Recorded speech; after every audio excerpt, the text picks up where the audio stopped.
There are some big hit podcasts and they make lots of money and they certainly deserve a place in the podcasting pantheon. But podcast is not broadcast. The magic of podcasting is that there are so many podcasts out there.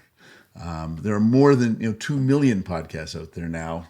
So, that means there's one that's just right for you, which is different than what a broadcast might, be able to deliver. The lower barrier to entry for podcasting makes that possible, that there are so many, and there's an opportunity there to put something together, a piece of content that will find some audience somewhere in the world for what you're doing and your vision for that podcast. And that is not only where I think the magic lies, it's also where most of the bulk of listening lies as well. Long tail refers to any scenario where, small but numerous activities collectively account for a larger proportion of the overall activity, more than those few hits at the head of the tail. And we see that in the study that we do for Triton. Triton Podcast Metrics Demos Plus is the study. We combine data from surveys with the census level download data they have to be able to model audiences by demographics. But we started doing the study back in April of last year, and to this point we've surveyed more than 9,000 U.S. podcast listeners, and those 9,000 podcast listeners have named more than 10,000 different podcasts that they listened to in the past month. So that tells you about, they were talking about the top 50 podcasts in the Bloomberg article. We're talking about 10,000 podcasts. And every time we go to field, each quarter do 3,000 interviews, and we get another 2,000 or 3,000 podcasts added on to that. And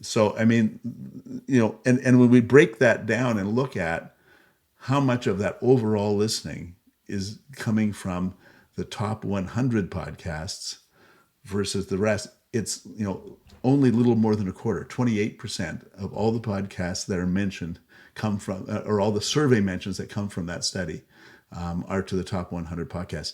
72% are from all of those podcasts, and often way out on the long tail.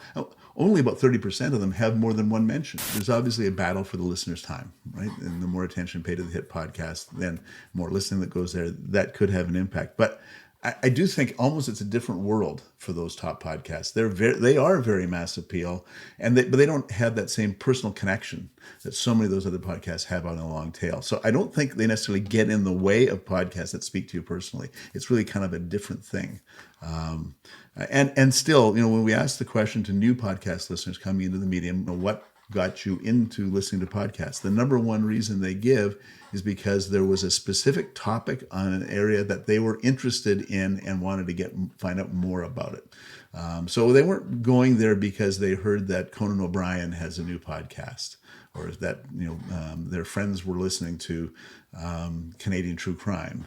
They went there because there was some special interest they had. They found out there was a podcast for that special interest, and they went and listened to that podcast. So that speaks to how powerful that niche is, and how that really doesn't compete with necessarily those top 50 or top 100 podcasts that are at the head of that tail.